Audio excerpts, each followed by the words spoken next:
Merci. La parole est à Monsieur Philippe Gomez.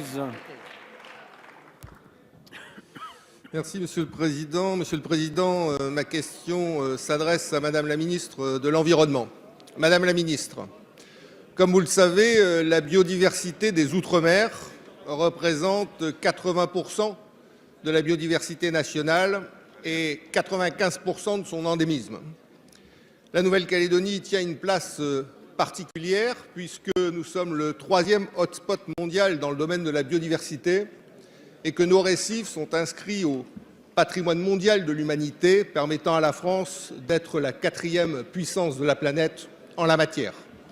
Si je rappelle ces chiffres, c'est pour dire à quel point les enjeux de la préservation de la biodiversité aujourd'hui française se situent principalement dans les Outre-mer.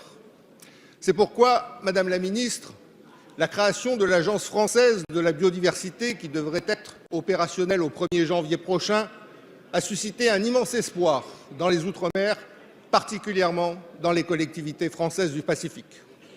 Pourtant, nous avons aujourd'hui, à l'orée de la mise en place de cette agence, un certain nombre d'inquiétudes. Inquiétudes sur la place qui sera effectivement réservée aux Outre-mer au sein de l'agence, au sein de son organigramme. Inquiétudes en ce qui concerne la feuille de route pour les Outre-mer, ainsi que les financements qui y seront affectés.